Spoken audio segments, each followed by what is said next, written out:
It is now 5 o'clock. I will call the meeting of the WISD Board of Trustees to order. Please let the record show we have 6 trustees in attendance tonight, with Mr. McCutcheon being absent.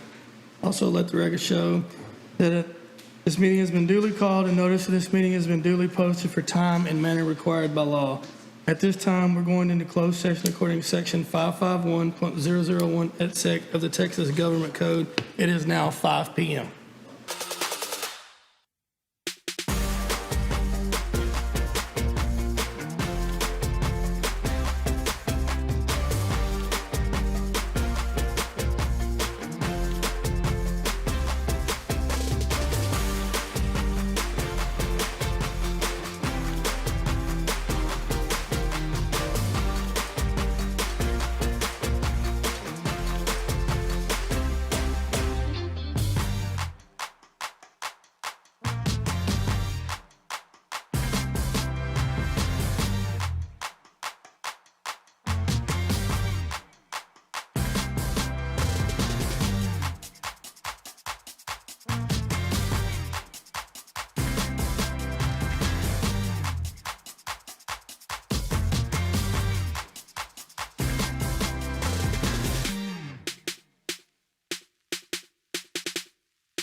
5:43, we will reconvene back into open session. Next item on our agenda will be our invocation given by Mr. Rogers, followed by the pledges by Mrs. Starnader. Everyone, if you'll bow your head and pray. Dear Heavenly Father, thank you for this opportunity to come together as a district family and meet in open meeting and hopefully make great decisions for our kids and our staff. And we have heavy hearts as we mourn the loss of Austin Elbert. Please be with his family as they recover and figure out their new normal. Also with Mr. Rodriguez as he still battles to recover from his accident. Please be with these two families and just help them deal with their situations. Always knowing that we're here to support them in any way we can. Thank you again for allowing us to meet in this wonderful building under these conditions, and just continue to watch over us and help us to make good decisions. In your name we pray. Amen.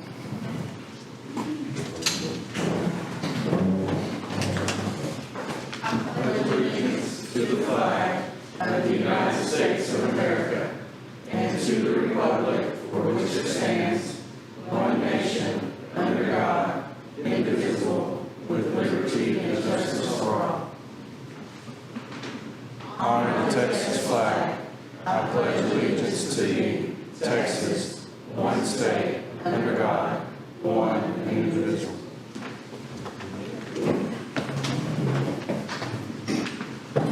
Okay, next item is the open forum. I don't believe we have anyone signed up to speak tonight, Ms. Bridges. Thank you. Okay, moving on to human resources. James?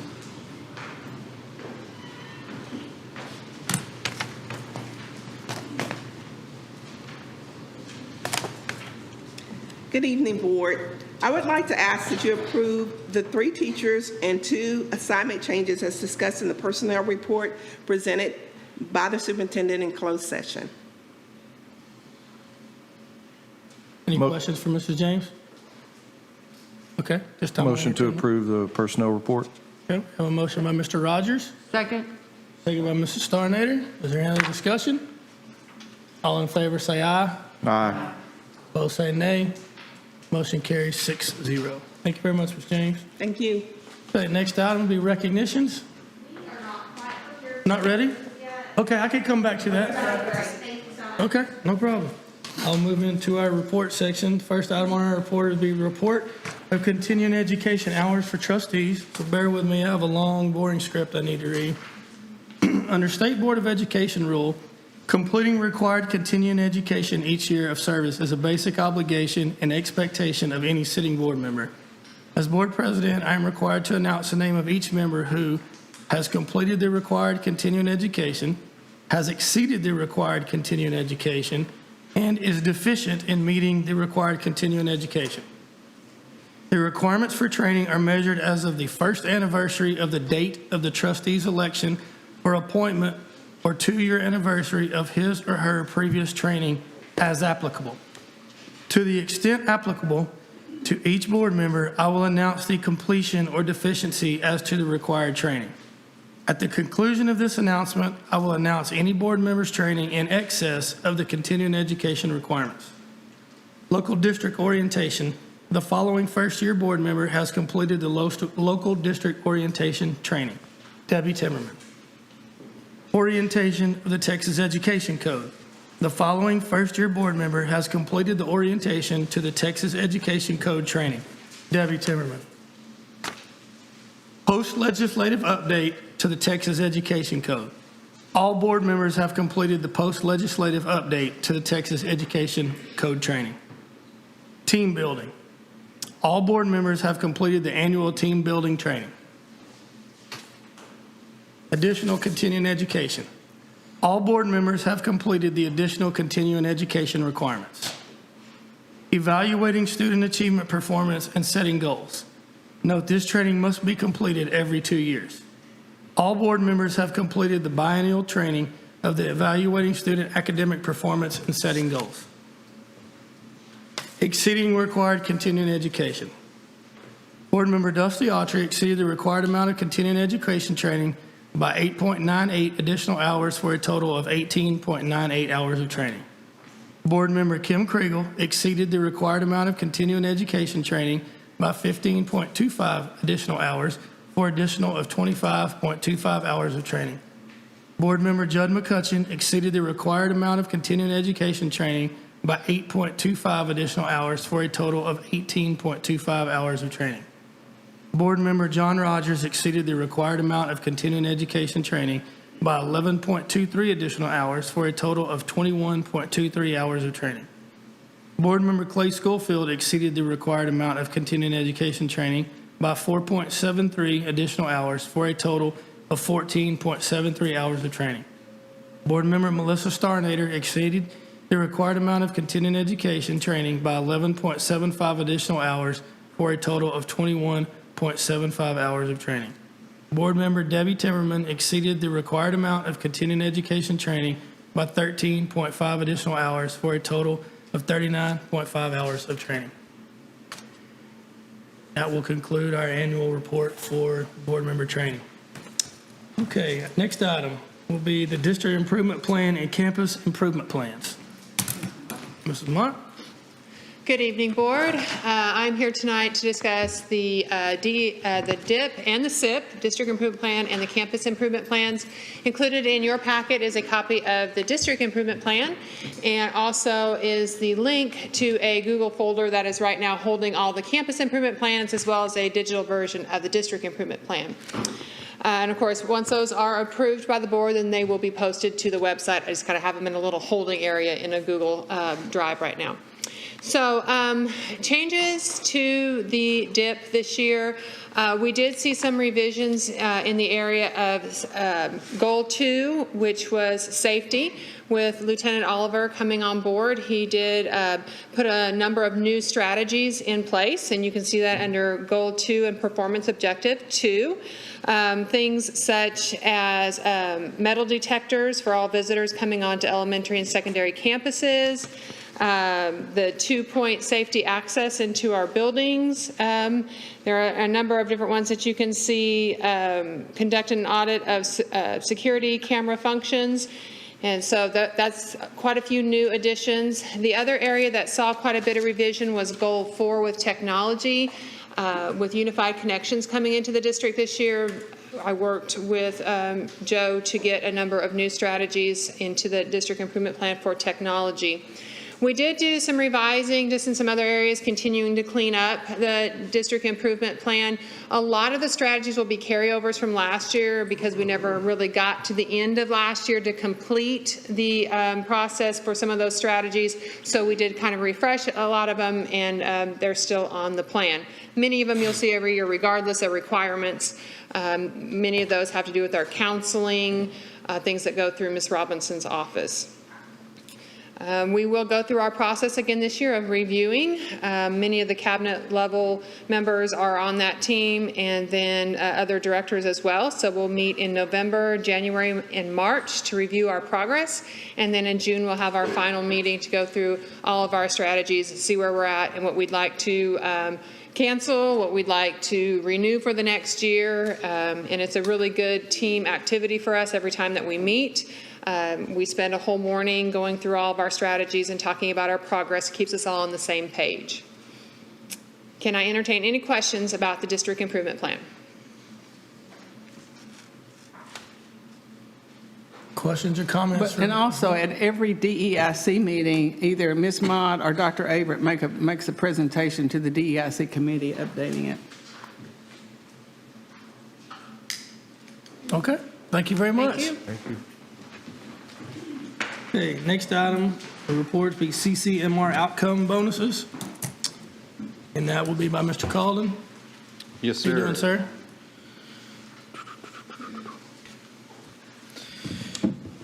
Ms. Kriegel, last month you called me right before the board meeting and asked some really good questions I couldn't answer regarding CCMR outcomes bonus. And at that point, you suggested that we have an overview and a discussion for the entire board on it. So I've spent the last month doing some homework and actually getting into the nuts and bolts of it. So I'm going to try to go through this, and I hope that this is useful and makes sense. If not, let me know, and I'll try again next month. CCMR is, of course, an acronym. We're in education. Everything's acronymed. It's College Career and Military Readiness Outcomes Bonus. It seeks to reward districts for preparing students for life after high school, be that in college, with a career, or joining the military. There are some standards that we have to meet. Students have to exceed a base score for TSI, SAT, or ACT, and either enroll in college in the fall immediately after graduation, or earn an industry-based level 1 or level 2 certificate, or achieve a passing score on the ASVAB and enlist in the United States military after graduation. You have to meet the base score, the TSI, SAT, ACT, and one of those other three to be eligible for the CCMR outcomes bonus. The bonus is roughly 55% of those funds have to be spent for furthering CCMR outcome achievements going forward for grades 8 through 12. Criteria eligibility, so the TSI math score is 350 or higher, or a 530 on the SAT math, or a 19 on the ACT math. And if you go the ACT route, it has to be 19 in math and a 23 composite score on the ACT. The other eligibility requirement for TSI reading is 351 or higher, 480 SAT for the writing and reading, again, or a 19 in English and a composite 23 or greater on the ACT. Super easy to remember. Everybody's got these numbers just floating in their heads all day. The fun part of this is all this testing data is submitted straight to TEA, so we don't even really know the scores that are achieved because it goes straight from the testing vendors to TEA. We get this information on the back end through our OnData suite, which is information that our software that our PEMS department has, and so we can run reports that will show that once TEA has released it. But on the front end, this all goes to TEA, and then we get the information from TEA afterwards. Students must be enrolled. So on the college, the college piece, the college readiness piece, it said that they had to enroll in college in the fall semester immediately upon graduation. They have to be enrolled by the 12th class day. So if they're not enrolled by the 12th class day, they can enroll on the 13th class day, and that does not count for us for a CCMR outcomes bonus award. Same general information when it goes for the career readiness and for the military readiness. The enrollment data is sent to TEA by the Texas Higher Education Coordinating Board and the National Student Clearinghouse. So again, TEA gets the info and then we get access to it later. On career readiness, it's the same general scores for TSI, SAT, and ACT. In addition, if you earn the industry-based certification, we will report that in PEMS in the fall semester, which is, for us, this is the one bit that we control. So we will know the industry-based certifications. It's vitally important that we report that accurately. So if we don't in that fall submission right after graduation, then we miss out on that funding. Level 1, Level 2 certificates, data will be submitted by the Higher Education Coordinating Board, and then the time frame on this one is just like it is on the college readiness. So they have to earn that certificate, Level 1 or 2, by roughly the 12th class day. I was thinking about this when I was putting this together. Not every college has the same schedule. What's the 12th class day? Your guess is as good as mine. I would assume the middle of September. It seems roughly fair, middle to late September, but I don't really know how you determine that 12th class day because there are many different collegiate schedules out there. Military readiness. The Department of Defense will send TEA a list of everyone who has enlisted. So if you have enlisted, you have got the minimum score on the ASVAB, so you will qualify for that part of it. You just have to meet that deadline, which again is the same timeline as college enrollment, so roughly by the 12th class day, the middle of September. If a graduate has qualified and enlisted in the military, then we will get that info, TEA will get that info from the Department of Defense. The fun part is it's like a year later that they actually get that info. So it's not the most timely of reporting, which, Ms. Kriegel, that was one of the big things that we were talking about is it's not like you graduate today and we're going to get that bonus payment tomorrow. So we'll go through the bonus amounts really quickly just because this is where the other part of the fund happens. For every economically disadvantaged student, the bonus award is up to $5,000. Not up to, sorry, it is $5,000. For every non-economically disadvantaged student, it's $3,000. For a special education student who meets the requirements, college ready, career ready, or military ready, it's an additional $2,000 on top of economically disadvantaged or non-economically disadvantaged. The fun part, the bonuses are only awarded for your students in excess of 25% of the state threshold. So if the state has a threshold that non-economically disadvantaged students, 60% will go to college, you're only getting the bonus for the 25% for your students in excess of 25% on top of that state standard. So there is a carve out, an eliminator as we get into these calculations. And we'll get that in just a minute, which is where the fun really starts. This last year, we did get $428,000 in our summary of finance, and that was based off 16-17 graduates. So you can see that they're about 3 years behind in making these awards. So we'll go through a quick example here, and then you can wait 3 years to maybe get that bonus. Right now, at the high school, I had Allison run me a report out of PEAMS. Right now, we have 671 seniors. Of those, 308 are currently CCMR eligible.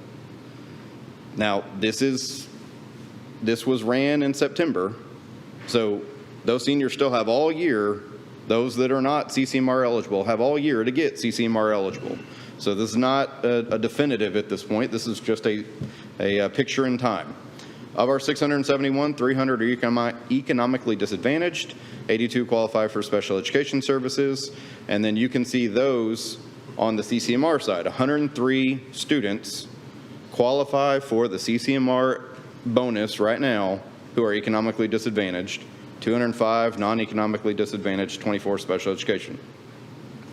If these students graduated tomorrow and did not enroll in college by the 12th class day or achieve level 1 or 2 certification or join the military within that time frame, the bonus is still zero. So this is only the academic side of it in terms of the TSI, the ACT, and the SAT scoring. They still have to complete the other side of it by enrolling in college in the fall, having a level 1 or 2 certification, or joining the military by that 12th class day.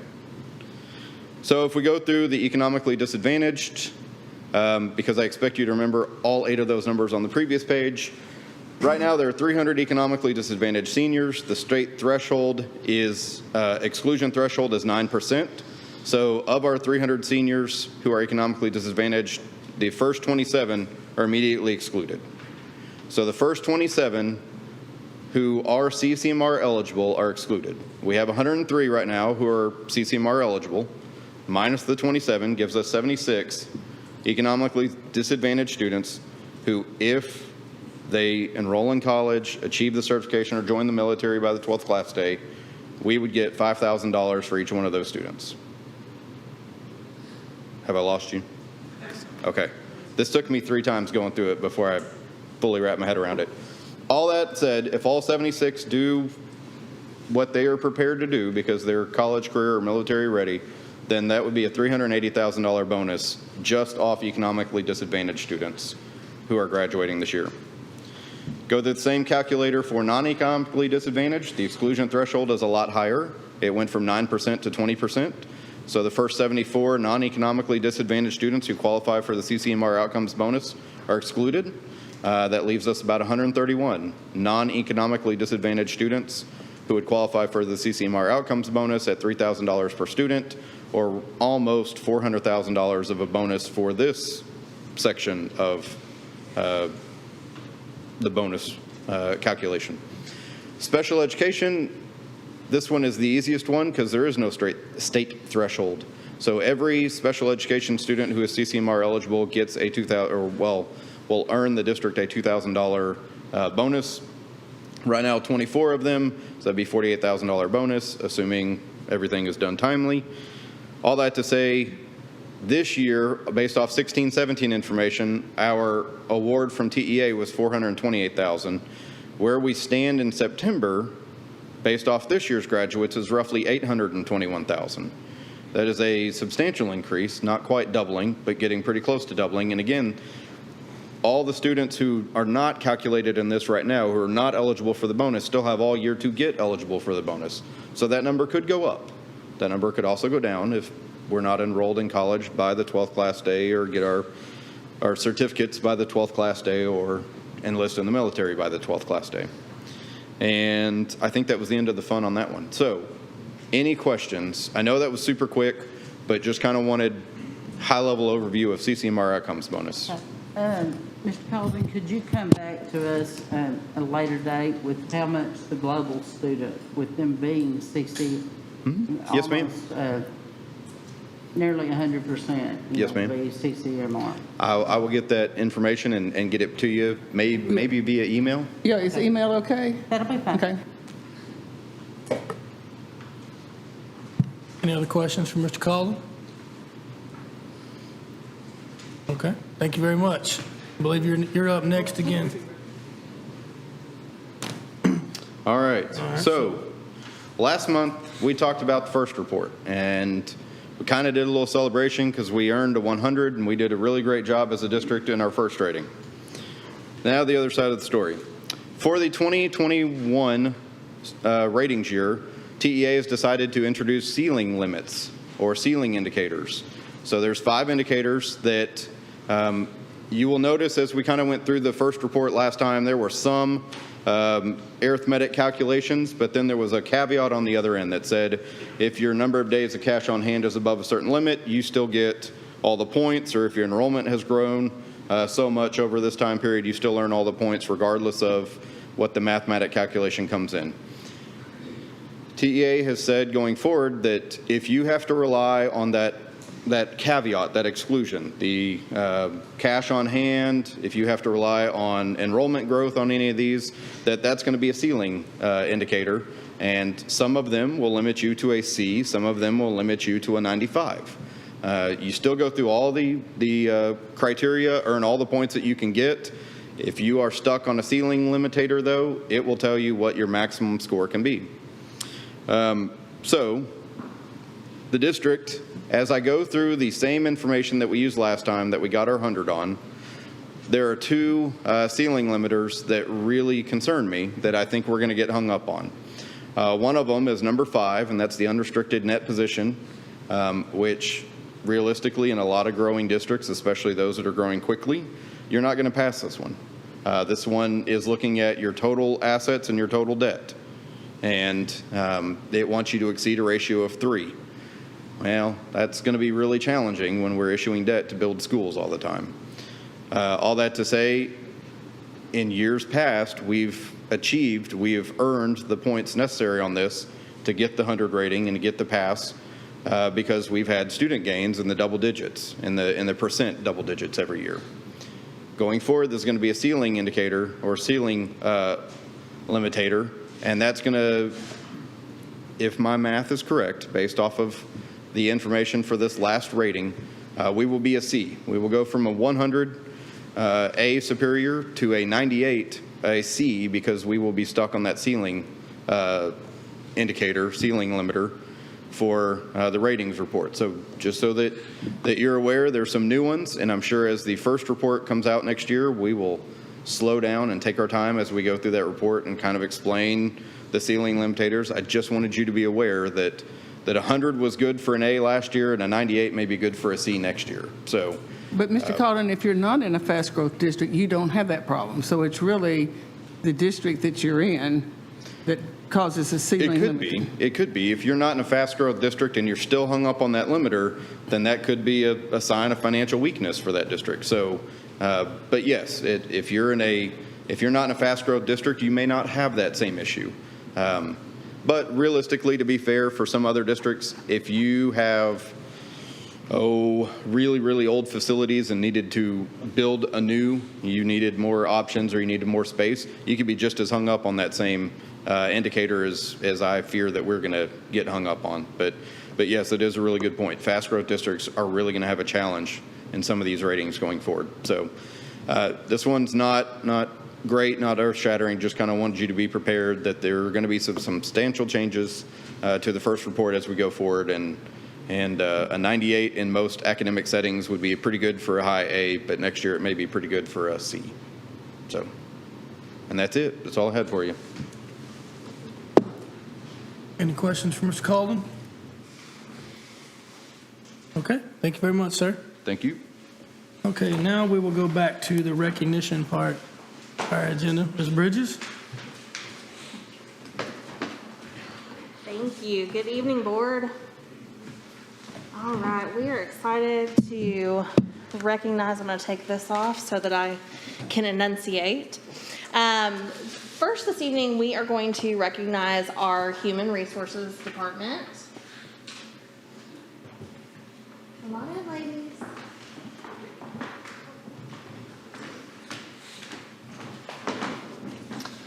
I am going to quickly read a proclamation from Governor Greg Abbott. In Texas, we understand that our youth are the future of our state and nation. In order for them to fulfill their vast potential, we must ensure that every young Texan receives a challenging, well-rounded education.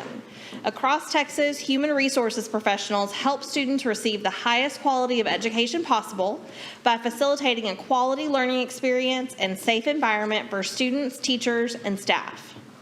Human resources professionals working in our schools foster healthy and successful educational environments by hiring the skilled teachers and school staff who will encourage and challenge students to make their dreams a reality.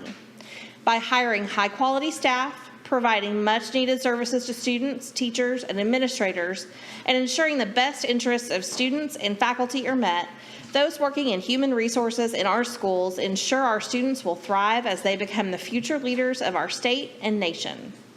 At this time, I encourage all Texans to recognize the many contributions of education human resources professionals as they continue to develop effective strategies for success in education, implement best practices for hiring and retaining quality teachers and staff, and take on new challenges in the best interest of students. Therefore, I, Greg Abbott, Governor of Texas, do hereby proclaim October 14th, 2020 to be Education Human Resources Day in Texas.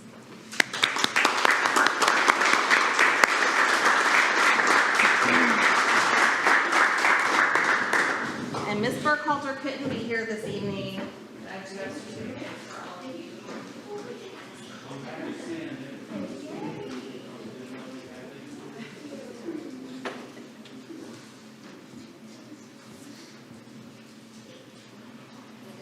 So I can take a picture.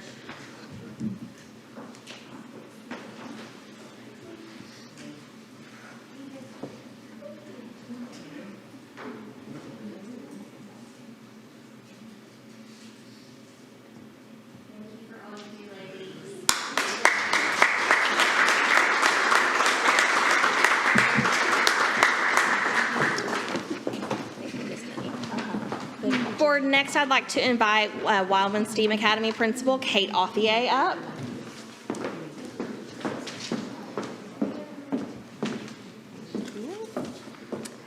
I am honored to recognize this evening Mr. Everett Johnson for the STEAM-tastic Award. Mr. Johnson teaches 5th grade at Wildman, as well as serves as the 5th grade level leader. Mr. Johnson exudes energy, passion, and innovation for STEAM education. You can always find his students designing, creating, and building projects tied to their content. Most recently, his students designed and created projects that included forms of energy, robotics, and integrated familiar places in Waxahachie, such as Richards Park. And if you follow us on Twitter or on Facebook, then you would have seen those cool projects. His love for his students is apparent in his awesome relationships with them, including going to each student's extracurricular activities, such as baseball games. We are truly blessed to have Mr. Johnson as a part of the Wildman family. Thank you, Mr. Johnson.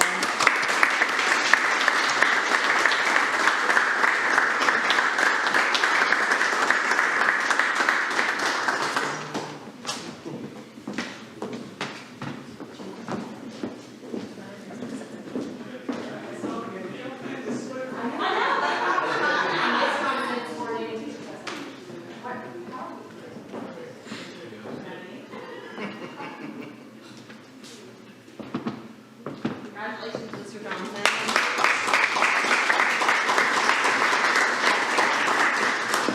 Board, next I'd like to invite Dr. Ryan Cavazos, Howard Principal, up to the stand. Yeah. So Howard Junior High would like to honor our Heart of the Brave Award winner for this month, to Ms. Lupe Martinez. At Howard, we ask our students to be Howard Brave, which means believe in yourself, radiate kindness, accept responsibility, visualize success, and embrace your community.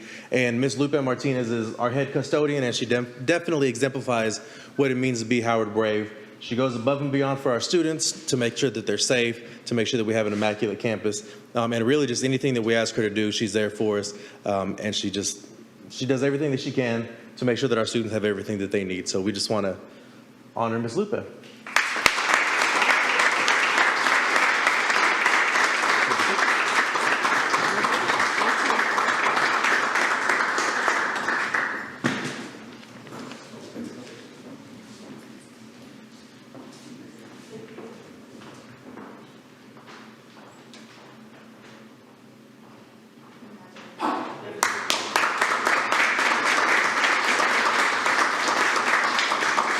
Thank you, Board.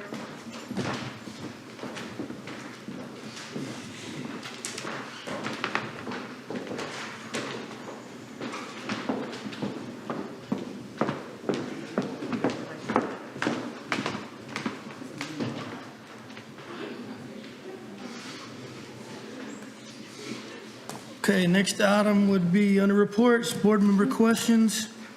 I believe Ms. Starnader had some questions on some operating procedures she wanted to discuss tonight. Go ahead. I'm not sure how this was supposed to go. I read through everything that was presented. How do you want to do this? Do you want? If we didn't answer it enough or clarify, or you want to ask any clarifying questions?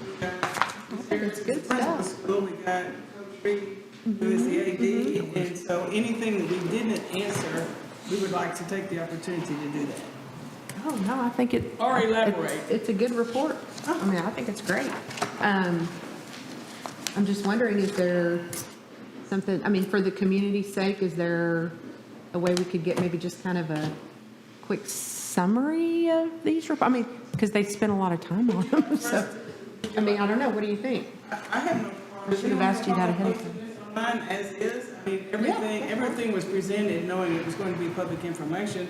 Would you like for Ms., I'll tell Ms., she's probably making certain. Go ahead, Ms. Kriegel, you have something? Yeah, I did have one question, that clarification.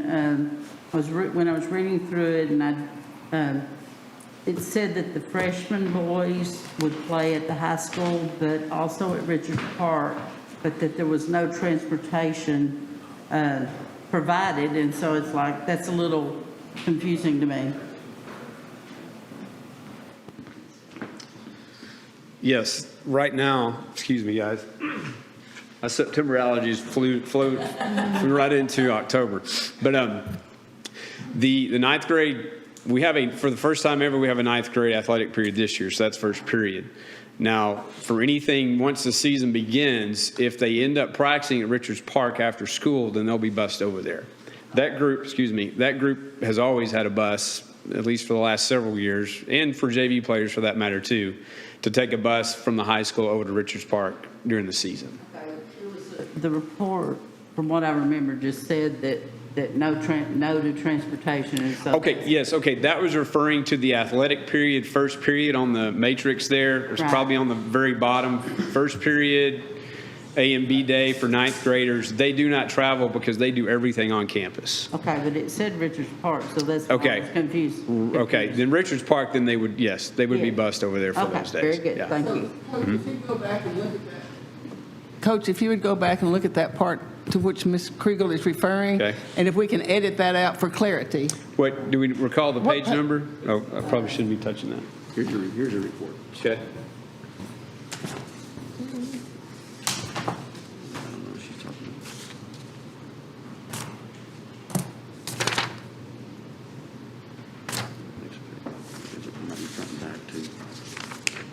Oh, they are. I don't know if this is the one she's referring to.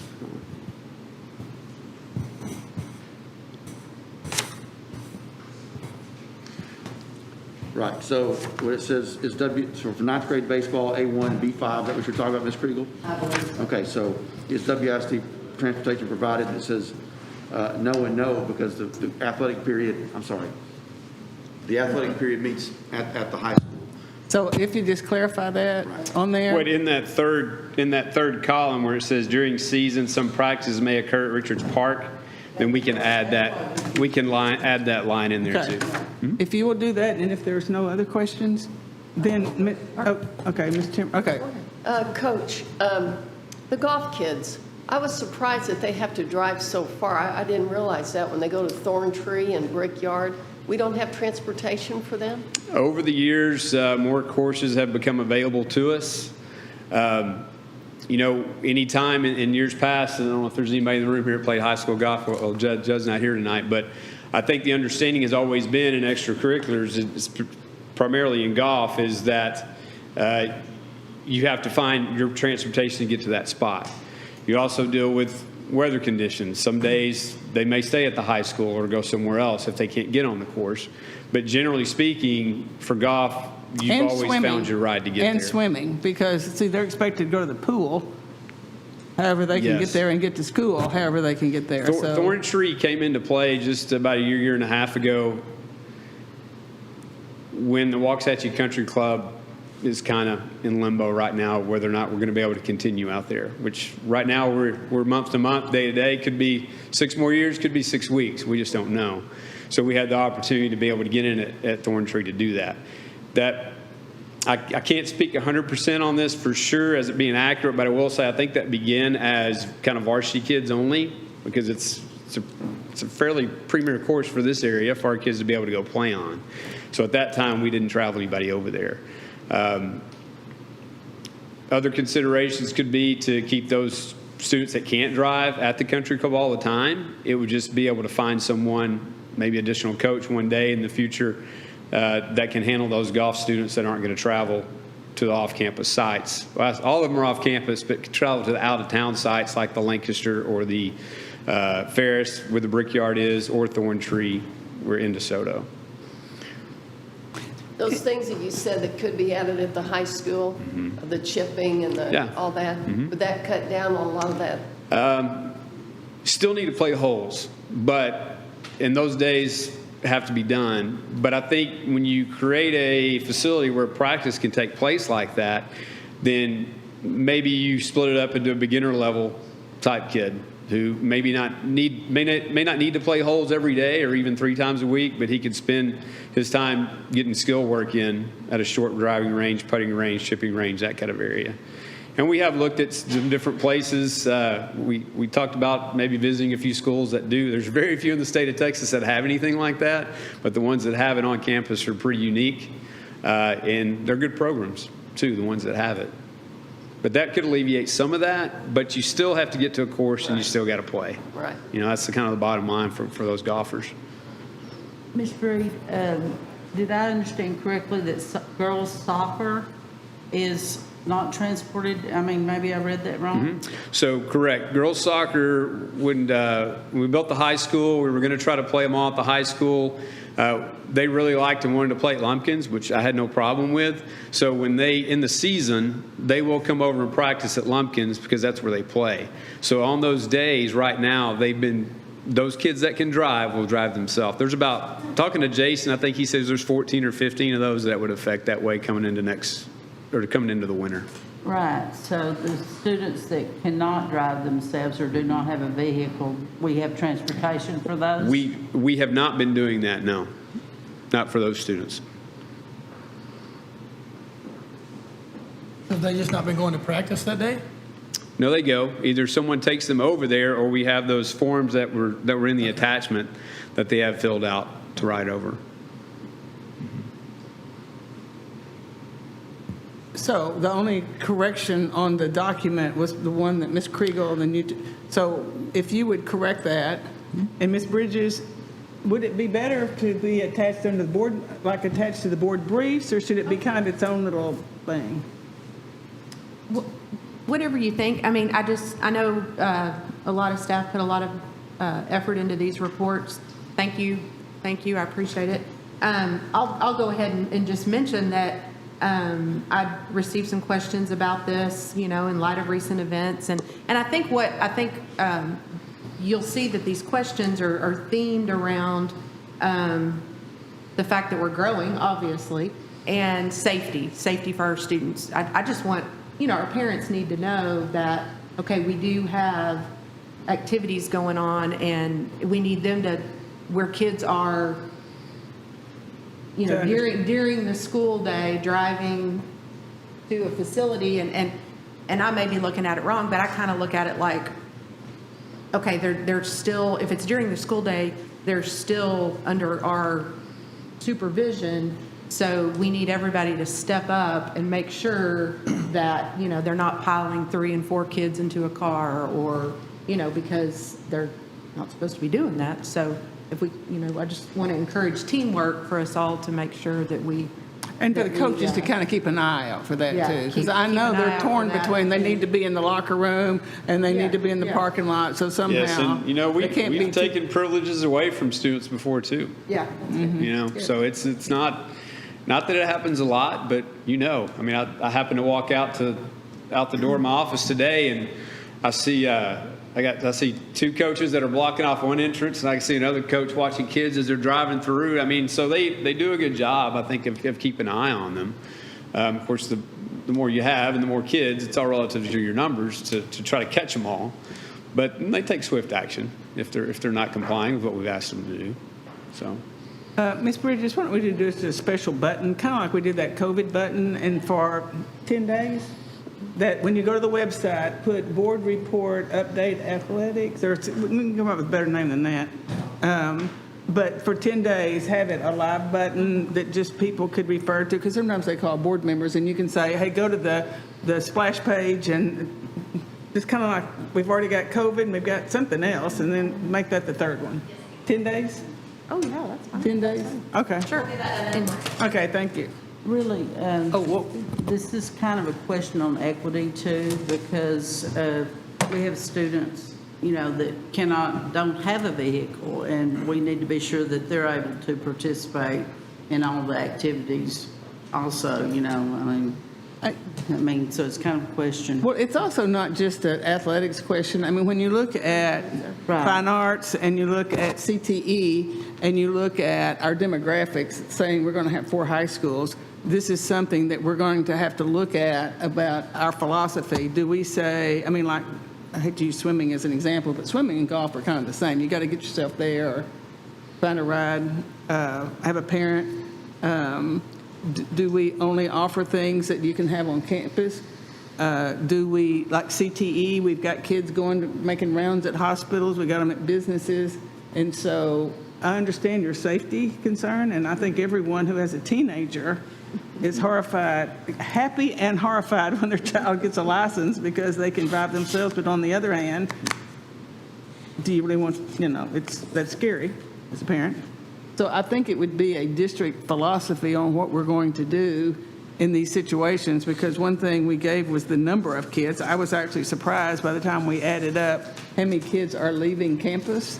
And I think we've kind of left it to parents to understand. And I can tell you've run your form by Mr. Aubenshine, because it says, do you understand that your child will be traveling, et cetera.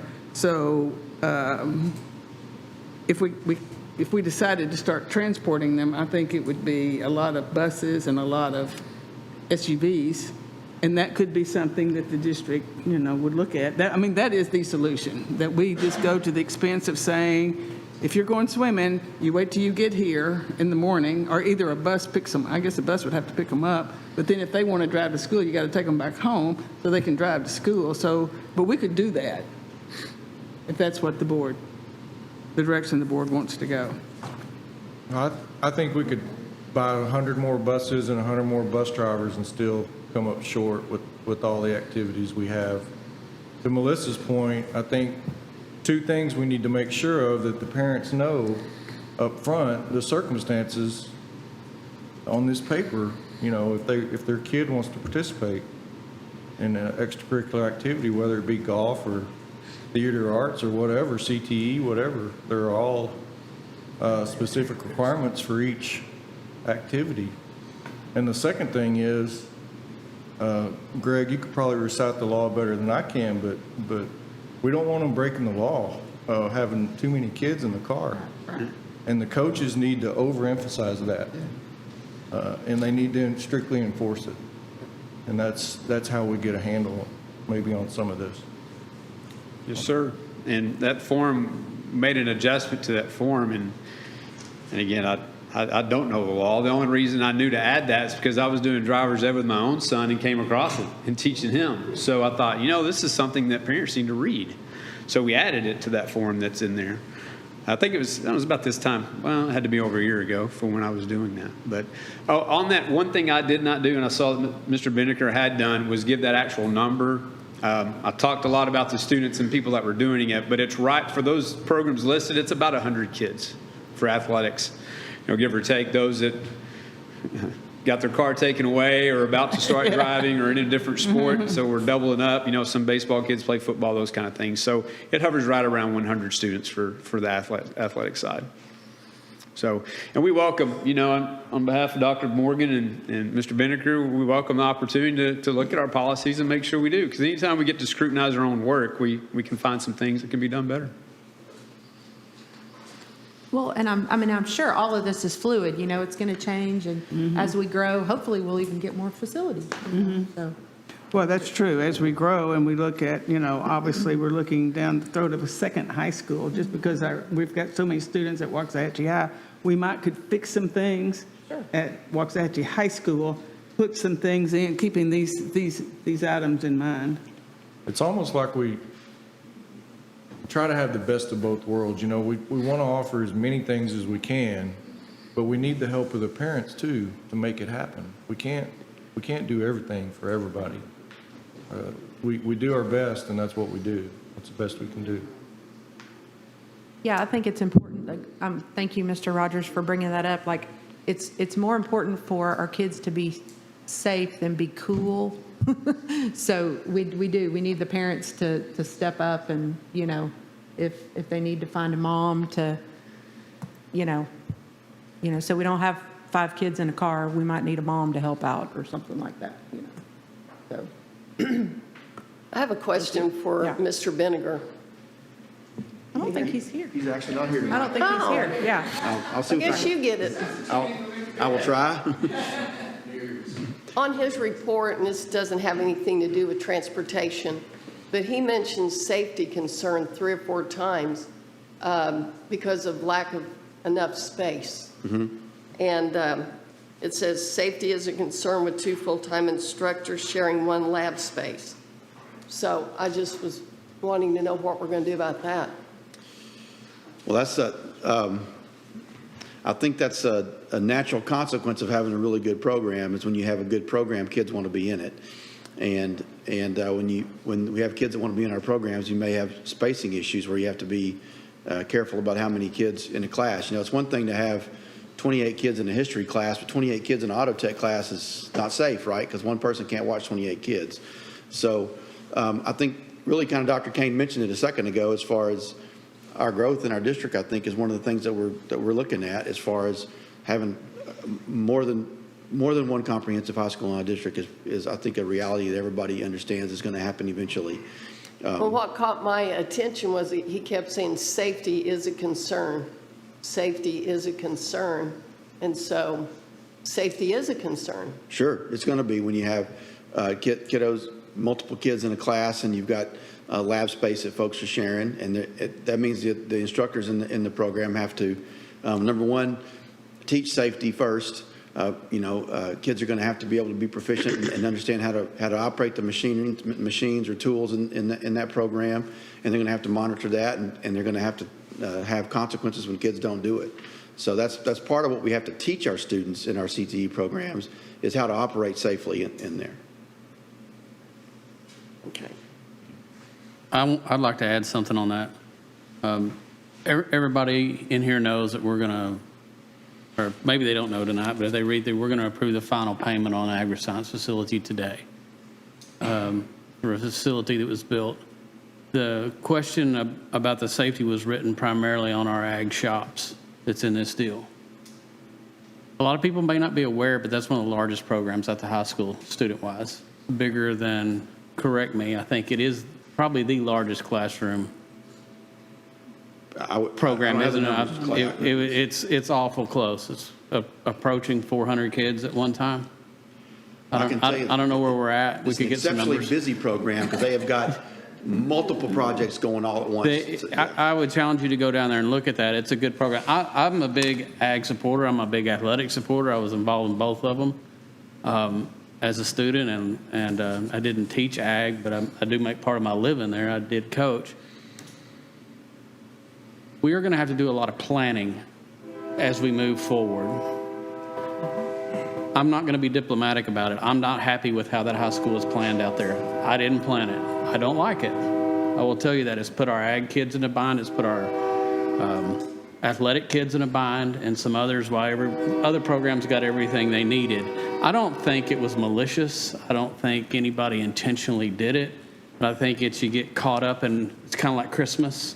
Oh, we're planning a new school. It's pretty. It's neat. Let's da-da-da-da-da-da. And you sit it, instead of sitting down and really crunching the numbers and looking at it.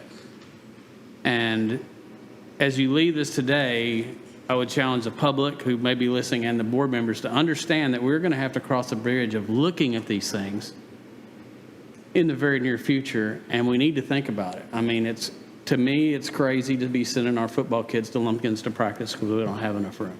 But that's a fact. And we're dealing with what we play. They're playing the hand we're dealt. It's not Coach Reed's fault. It's not Coach Alexander's fault. I'm glad those kids are there. I don't like seeing an ag shop that is crowded. I challenge some of your board members to go look through it. You have an exceptional program down there doing a lot of things. And people get lost on that word. Most of those kids are no more likely to be a farmer than the kid playing football is going to be a professional athlete. But they're learning life skills. So as you plan these facilities, you need to think, we need to look and think. And I know I really came to realization when I walked into our new agri-science building about a month ago, because as you start a project like that, you allocate these dollars, and we're pushing hard to get it done, and you go, I stop and look back sometimes and go, dude, we do what we're supposed to do.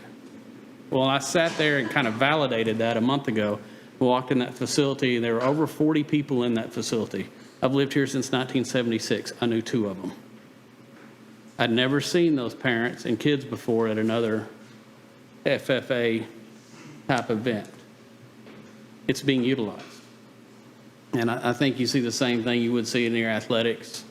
We need to look at something to do out there for those guys. I mean, the dressing rooms, baseball field is, wearing spikes. They don't wear steel spikes like we used to wear, guys, but when they did, you had to walk a long ways to get there. So as I get off of my soapbox now, but just realize that we are going to have to look at those diligently in short order. And the other thing I would stress to parents and people in here listen, it's a tragedy, and nobody can sell short the devastation of family that lost a young man recently. But he also was leaving the parking lot and getting on the highway. He's going to come and go from that twice a day. It doesn't matter whether it's 2 o'clock in the afternoon or 10 o'clock at night or 8 o'clock in the morning. They're going to enter and exit that, and he was in a vehicle by himself. Talk to your kids. Tell them to put their phones down. I'm not saying the young man was on his phone. I don't know. But I just see the problems with our drivers because they're our most precious commodity, and they're going to be on the road. And we need to they need to be taught at home, and we need to reiterate to them to be safe. But at some point, life is a risk. It's just a sad situation. And Mr. Mr. Starnager, we just 4 weeks ago solved one problem with the facility, but because up until 4 weeks ago, all of our ag kids were having to travel there. But because of we were able to build the Agri-Science Center, that solved every kid at the high school having to travel. So we can solve them as we enhance our facilities like you're talking about, Mr. Schofield. Dr. Everett Beneker, I have a question for you. Do we still have a lot of students that come to us from the area districts? I mean, is that something that we do? As we're outgrowing ourselves, our own facilities, I'm just wondering about that. We do. I believe that Midlothian is still our biggest customer with our area students. I believe Ferris is scaling back or not, or eliminating that piece, but Midlothian still sends quite a few kids over. Cosmetology, I know, is one of the areas that's pretty popular. I think also maybe auto tech. So, I mean, and to your question, I mean, there's a chance that when we get to a place where we can't accept area students anymore, we also want to honor what we have agreed. If they're in a program, we want them to be able to finish, because that's what they started it with us, and their district, of course, is paying us to do that. So. Absolutely, but, that may be something in the future we need to start looking at, because if we don't have facilities for our own kids, You're exactly right. But like you said, honor our commitment always. Yes, ma'am. Anyone else? All right, thank you, guys. Okay. All right, last item, item F, consider revisions to at-home learning. Mr. President and Board, as you know, Waxahachie has led the way in many areas. One is academically, and we are able to hire employees that we want to hire, because this is a destination district. People want to be here. We have good program. We have an excellent staff.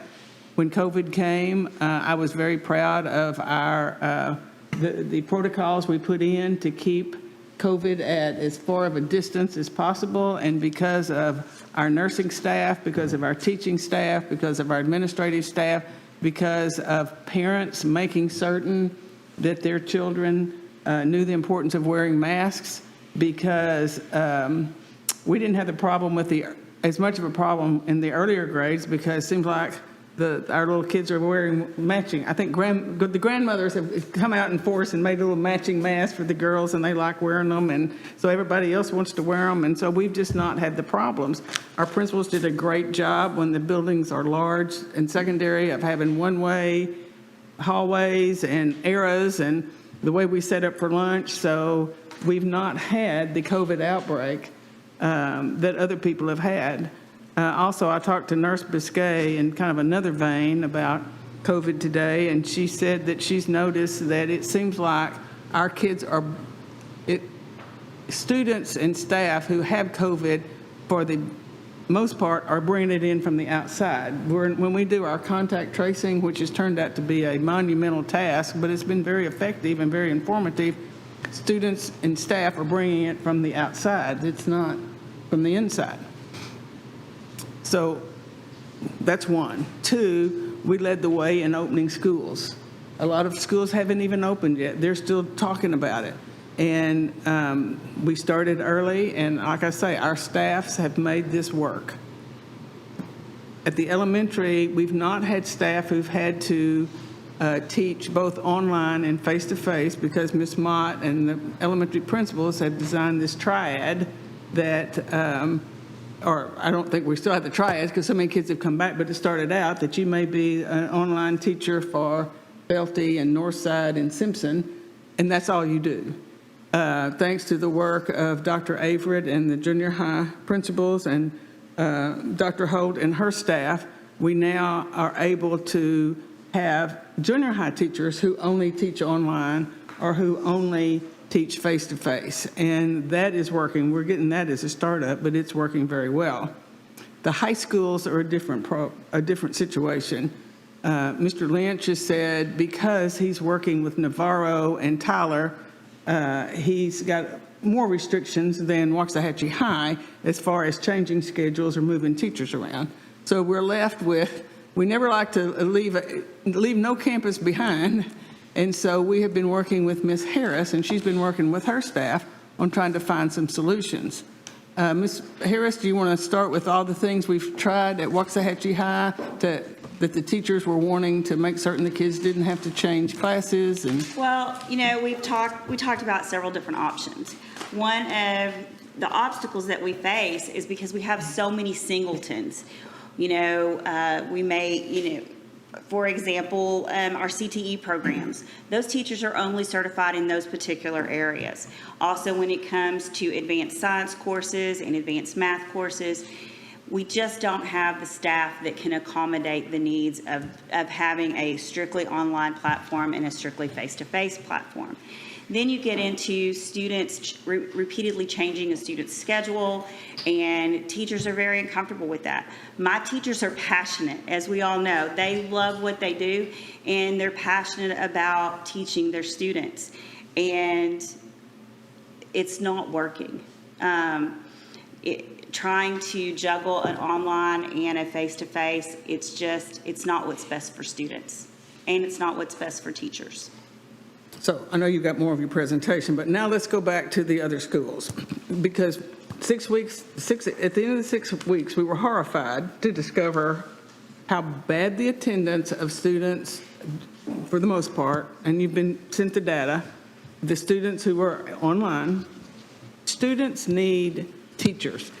They belong in front of teachers, teachers belong in front of students.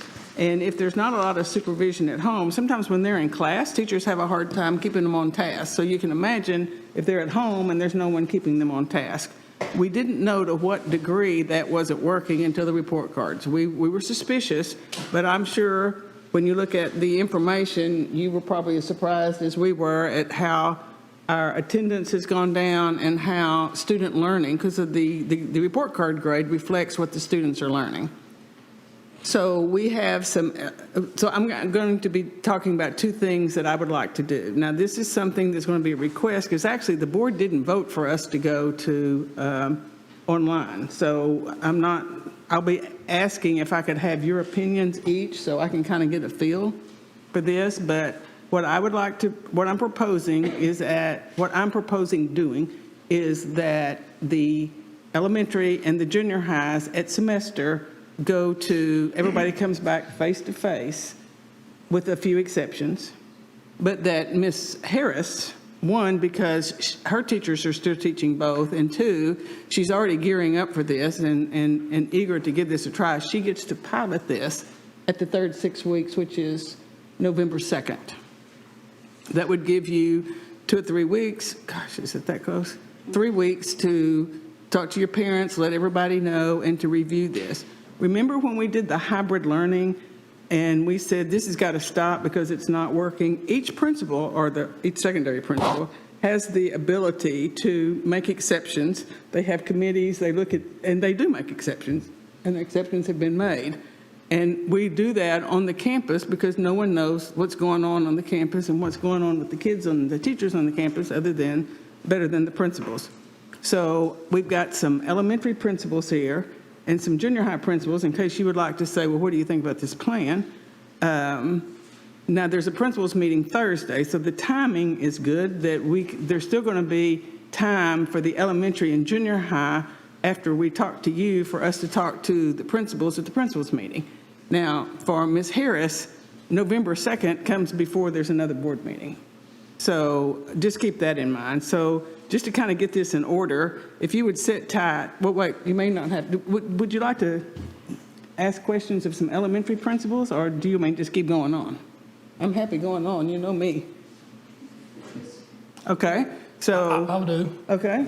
So just any elementary principal can answer this. Well, let's have the elementary principals come up first.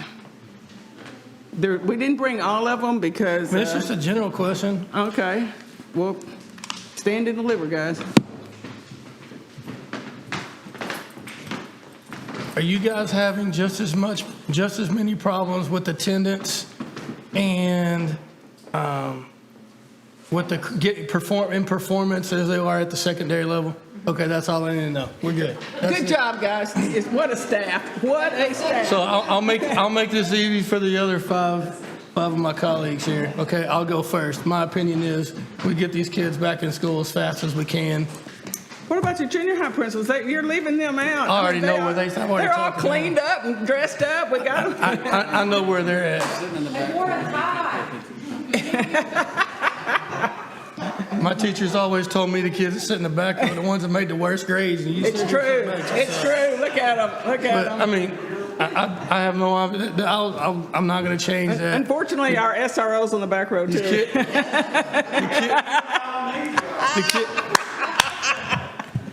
The proof is in the numbers. The numbers don't lie. The kids are getting in school as fast as they can get there. So would you like to add anything before I say anything else? Oh, I'm sorry. Ms. Harris, I'm sure your situation is probably like everyone else's. For those listening, could you just give us some examples of how bad it is? Yeah. As an educator, it's horrible, and it keeps you up at night worried about what's going to come from this. But I have some examples I'll give you. We'll call this one Student A. Student A is failing 5 out of 8 classes. A 17 in English, a 50 in Spanish, a 37 in world history, a 3 in art, and a 50 in principles of AV. Student B is failing 6 of 8 classes with a 51 in English. That's an AP course. A 43 in calculus, a 53 in aquatic science, a 15 in AP US history, and a 15 in theater tech, and a 52 in culinary arts. Stop, Ms. Harris. What are the chances of that student passing? What courses can that student pass this year? If they came back today and buckled down, what are the odds of them passing? Well, if they take advantage of an opportunity that I have asked our teachers to give them to recover the first 6-week grading period, it's possible. But what we're finding is our online students are not taking advantage of that opportunity. How many kids are you expecting to be on your principal plan right now? We're renting the Coliseum. About 80%. 80% of the entire student body or online? Oh. Okay, so right now, and I'll just go through each grade level. We have 83.5% of our 9th graders. That's our attendance percentages. These are attendance percentages. Our highest percentage is in 12th grade, and it's 86.5. That's the ADA. That's our ADA, average daily attendance. About 13 points lower than it should be. Which is And also. it should be a 97, 98. You're guaranteed in the fall, so you've got to get it right by the spring. By the spring, that's what your funding depended on. You got to get it right. 10th grade is at 75%. ADA. They're not logging in online, and it's apparent by their grades. They're not participating in Zooms that the teachers have set up. They're not submitting assignments. It's bad. The average grade for an online student is a 36.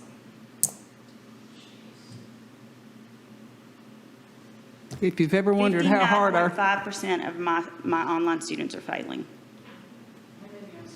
59.5% of my online students are failing. Can your teachers handle the load online versus in person for the small percentage of kids who really probably don't need to come to the health reasons of themselves or their household? So Yes, sir. I assume that number's going to be small, but there's going to be Yes, some sir. of those. Yes, sir, there will be some. We figure we'll probably have about 50 kids that will fall into that category, and we're prepared for that. I've already been working with some of those parents that when we did away with hybrid had wanted their kids to still be able to participate, and we've made those exceptions. It's a legitimate Yeah. concern. Mr. Schofield. Absolutely. What I would be laying out would be that if a student had 97% attendance, which is a student who's online now has 97% attendance, and they're making, if you average all their classes, they're making 85 or above, and there's a verified medical reason to remain online. Now, that could be them or Yes, ma'am. someone in their household. A doctor will give a student a note for that they would be automatically, if they wanted to stay online at that high school, they could. But they're still, just like we gave Ms. Harris the authority that if she needed to make exceptions for hybrid, she could make exceptions for this. So could you kind of give us an idea of how many we had the hybrid rule, about how many exceptions did you make? We have about 30 exceptions right now, and it's things like we have a student whose mom's in stage 4 cancer treatment. Obviously, he cannot be at school right now. and puts his mom at risk. But he has his straight A's across the board in all of his online classes. His attendance is perfect. I think his attendance, he had missed 2 days of school, online attendance. And he meets the criteria of a student that has a medical issue. But He's one even example. if she has someone who does not meet this criteria, she has the authority to make an exception. Because sometimes there's a kid, for whatever reason, and that's why we're so fortunate with the principals we have, they know their kids. And that's why I have no problem saying with our principals, if they say this kid needs to stay online for this reason, then we let them do that. And I think we've learned through the hybrid thing that we've not had concerns from people because that rule was used judiciously by the high school campus. And this is not an issue with WISD. I've talked to several other people in different districts, and they're all having the same issues. So with just attendance, performance, you name it. Well, and Ms. Bridges has, up to press time, she put in the book itself, the other districts that are doing this. Tonight, she put in, how many more, 3 more? I believe I put in 4 more. 4 more. So we have 23 total on the list. And the Garland thing, there's this, now we couldn't get their letter, but we have really strong sources saying Garland's about to do the same thing. That would be the largest district. They're a large district. And so what we're asking, and the principals, I guarantee you, will double down on safety because they want this to happen so much. They're going to make certain that the protocols we have in place that are keeping our kids healthy we'll double down on making certain that they continue. So, Mr. President, if your permission, may I ask each, because the board's know where I stand, so the you board's only not have to going to ask vote on them. this. So I just kind of like to get a feeling. Ms. Timmerman, do you have any questions or something you would like to? I agree totally with Dusty. I think that it's time for all of our kids to come back. I don't know why we need to do a pilot. I think November the 2nd, we should say, kids, you need to be in school, because they need to be in school. Well, okay. I usually don't ask questions that I don't pretty well know what the answer is, but so I'm fixing to ask that same question of the junior high principals and the elementary principals. So you guys need to powwow with either Dr. Averett or each other. I don't think you have to ask the elementary teachers. I think their body language just answered that question. Okay. Ms. Darnader, you want to weigh in on this? My only question is, are we getting any indication? Okay, so we're at 80% right now, face-to-face? 80 point. Almost 81. Yeah, Okay. almost 81. So after this next 6 weeks, do we anticipate, just like what happened last 6 weeks when we had a bunch of people come back? Right. I mean, there may be a bunch of those wanting to come back. Not only are we going to get those kids back, because when we say you're coming back, we have a police force that's ready to start working on compulsory attendance, not just on the kids who we say come back, but those kids that are lost that we have not heard from. We will now have the time to go to house, if we have to go to workplaces to say, your child's under compulsory attendance, we hadn't heard from them since May, and we're going to start filing. It is not okay in Waxahachie for a child who's supposed to be in school to not be in school. This will allow us a little bit more, it's a lot of it's time to be able to do this. So did I answer your question? Right.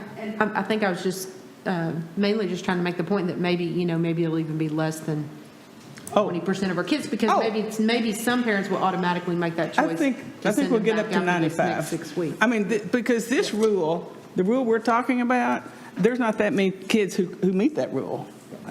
So, may I ask Mr.?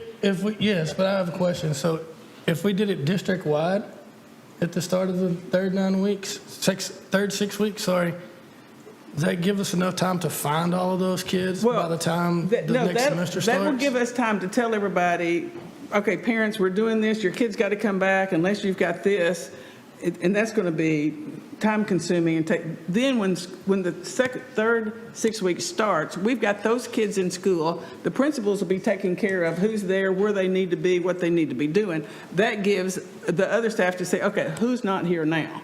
It's one thing to got 20% not here now and have to deal with that, and then not to have 5% here.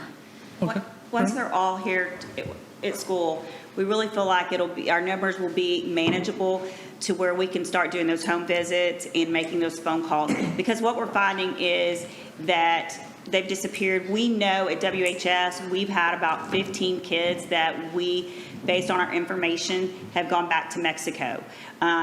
We have some others that have moved out of the district and just never withdrew. But it'll give us that opportunity from our attendance clerks and our AP clerks. It'll give them the opportunity to start nailing down those kids that are not back face-to-face, because at that point, everybody should be back to face-to-face except for those medical exceptions. I do need to point out. Go ahead. Global High School is a different situation with their early college high school and their relationships with their higher ed partners. If we did decide to make a change before the semester, I don't know that Global could do that. He said he could not. I asked him. He said he could not. Now, but he could. At the semester, I believe they could. Okay. Yes. Mr. Rogers? I was wondering, Ms. Harris, we do our best in logistics, we do our best in technology. Speaker. Sorry. You just got waved. Usually good about that. You got waved at. Mrs. Harris, I know we do our best in, all the logistics of online learning. We do our best in offering the technology. Do you think it's just lack of supervision in the household? Yes, sir. I think that's a lot to do with it. I also think that we gave them a get-out-of-jail-free card in the spring. And No, we did, the state did. Well, the state did, excuse me. And I think that there was, that we set that mindset that they thought that was what it's going to be like in the fall. And that's not what it's about in the fall. Our plan has some teeth in it, and kids are going to get educated in Waxahachie, and they are going to receive a quality education. They're just not performing. They're not submitting the assignments. They're not getting online. They're not even attempting. We literally have some that will log in for 2 minutes to get to submit the attendance requirement form, to get the attendance piece, but then won't submit any assignments. And then we have others that won't even do that much. And one other issue, you mentioned supervision. I think it is safe to say that some of our older kids are the supervision at home. And I think any of our parents who were trying to work from home and be a teacher at the same time know how difficult that is. It's hard to do with pets in the house. I can't imagine working at home and trying to have your kids working. If you are a young person, a ninth grader, for example, and you're having to supervise your younger brother and sister, that's also an issue. I have one more thing. My mind's made up. I think the answer is obvious. But do we allow time for feedback before we pull the, quote unquote, pull the plug?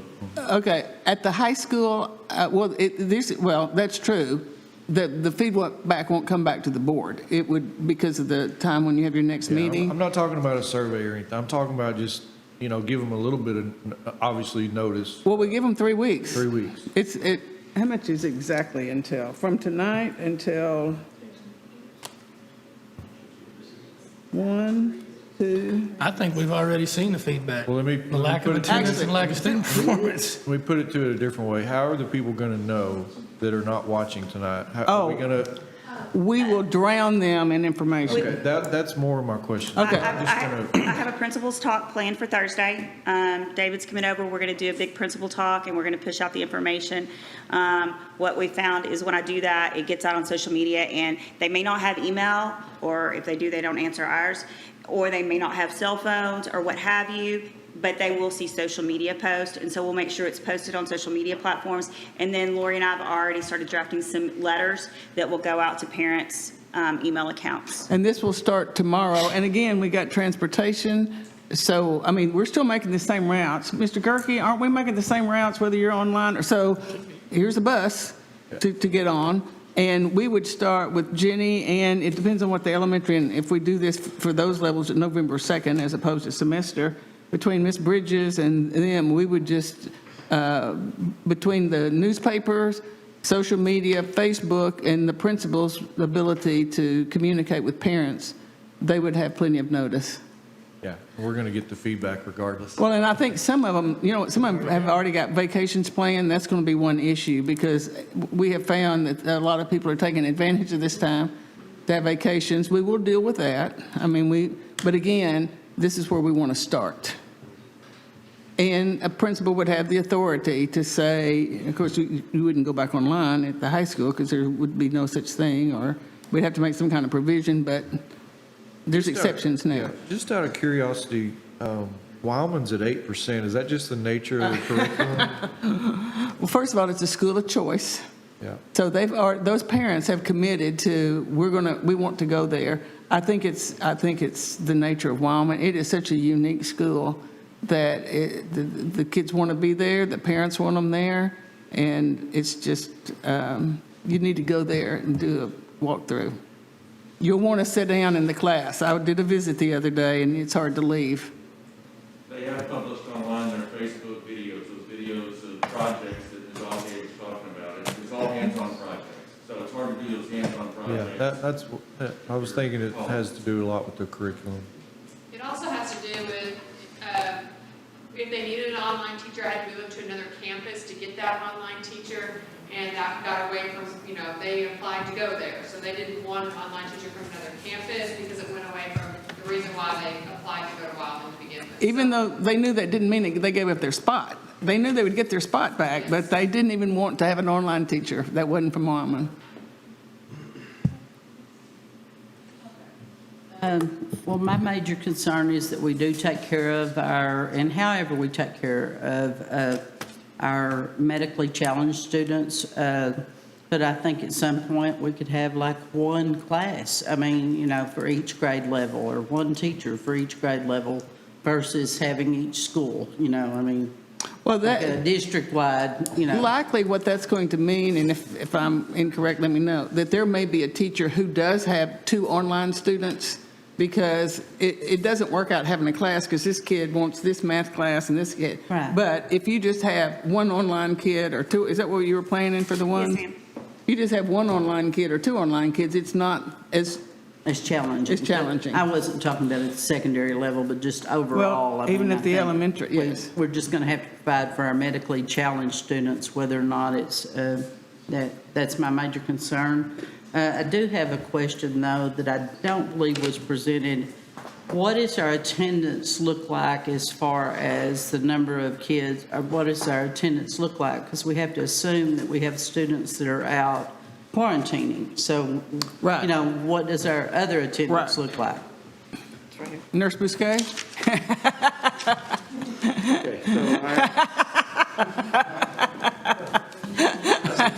Those are big shoes to fill.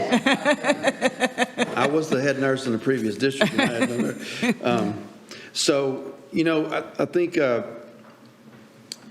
pretty similar as far as it's below what our what our in-person learners are, and definitely below where we were last year. So, for example, Findlay Junior High, their online learners, 6th grade, pretty good attendance, 95%, but it's below the in-person. 7th graders is significantly below, 89% versus almost 95. 8th grade is a good 4% below.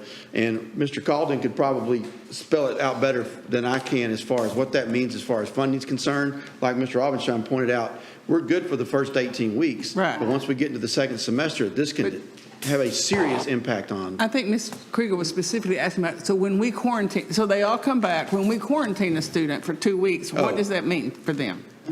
Oh, I'm sorry. I misunderstood. I thought you were talking about He hadn't been a overall nurse that attendance. long. Go ahead. Educate that student. They will be educated online in an online platform. The teachers will still have their Google Classroom. Our teachers had Google Classroom and a web page even last year. So they will still maintain their web page and their Google Classroom. So as those students say they are having to quarantine because mom came home positive with COVID, then we'll still quarantine them for the 14 days. They'll still follow the same schedule. They'll just go into their teacher's Google Classroom and download the information from the teacher's Google Classroom and submit it through the Google Classroom during the quarantine. And be present. Yes, ma'am. And what we want to make certain is that, that they understand and the teacher understands that, like before it was COVID, if they had the flu for 2 weeks, when they came back, I mean, we would be trying to send them work home. We would be Google Classroom. It would be a folder maybe that would have their work in it. Or when they come back, they get tutored if they didn't understand something. Kind of what I'm hearing Ms. Harris say, though, is if a student is sent home to quarantine and they're able to do their work daily, then should we even be counting them absent? No, they'd be counted present. If they're Because able to we work, sent them they will be home. counted present. Now, if they are the ones that are ill and they've got 102 Right. fever Yeah. and can't work, They're then we would absent. operate on the same assumption if, like Dr. Kane said, if they had the flu Right, I and they could understand. not work. And But then if they'll we submit send their them assignments home, later. But if then they're present. Mr. Alderson has Well, I was gonna say, we've had our asynchronous plan approved by the state. That goes through the year. Even though we're bringing kids back, we still have an asynchronous plan that covers our online education. So in the event we need to educate a kid that's quarantining, we can do that for the rest of the year. I just wanted to be clear on that, but yes, I mean, that's my main issue, is just taking care of our students that are medically challenged. Yes, ma'am. I think they need to go to school, but my opinion is they need to go back to school, but we also need to use our common sense for the kids who have a situation that keeps them from being able to attend, be it them or a family member or something, or quarantine or whatever. It's gonna have to be fluid. Okay, elementary principals, are you, I need a representative to stand up of the four of you. Mr. East, everyone's pointing at you, whether you wanted to be pointed to or not. So He's on the stand. back row, he's asleep. Yeah, wake up. No, so do the elementary principals want to go on November 2nd, or do you elementary principals want to wait till semester? Okay, junior high principals, who is speaking for the junior high principals? Okay, everybody's pointing. November 2nd. Okay, so again, this is not a board vote because administration has But been. I do have a question. Certainly. From Ms. Mont, Dr. Averett. And Ms. Will you have everybody ready to do this by November 2nd, K through 12? Yes, from an elementary standpoint, it really won't be difficult. I've been consolidating classes as more So students have come it's back. enough time. Yes, I closed 19 classes in 2 days, 2 weeks ago. So, I mean, yeah, we'll get, the principals will all get together, we'll consolidate it down, we'll take in consideration our kiddos that have medical needs. And I think I have enough fluff in the staffing plan that I'll be able to provide service, like Ms. Kriegel was saying, 1 third grade online teacher for the district will probably accommodate it. And I think we can do it. I'll start on the plan tomorrow. Okay. Dr. Averett? So I would obviously we talked about global, that we know about that. One area of concern that I have is that we have, especially Dr. Holt and her team have done a lot of work for our junior high program for kids that are online. We can shift that back. We do have a small number of teachers that at the junior high level that have been teaching online only for their own personal health reasons. So we would have to make some adjustments there. We had the time to do it, but it would be some adjustments we would have to make with those particular staff members. Because again, we need to work with HR because again, it would be like with the flu. If a teacher came to us and said, well, not even with the flu, if they said, I'm having a liver transplant, right. We would not start an online class. There'll be some considerations there we'll have to look at. But you do have enough time? Yeah, I believe so, yes. Okay. Fair enough. Okay, so thank you, board, for your feedback. It's going to be an interesting principals meeting, but I need everyone. Ms. Projowski, any special ed concerns? Is this going to? Okay. That was short. Okay. Okay. So that's the direction we're going to go on November 2nd. I need Jenny, Ms. Bridges tomorrow. We need everything we can to communicate. Principals, this isn't a secret. You can go ahead and start talking to your staff and to your parents. We've got to double down on safety and health concerns. Mr. Gerke, you need to plan on, I know you guys have your protocols on the buses. You've got those down, and so we'll be going in that direction, board. Okay, next item on our agenda is our consent agenda. We had items A through F to consider tonight. Could take those all in one motion, remove one individually, take them all However you want to do it.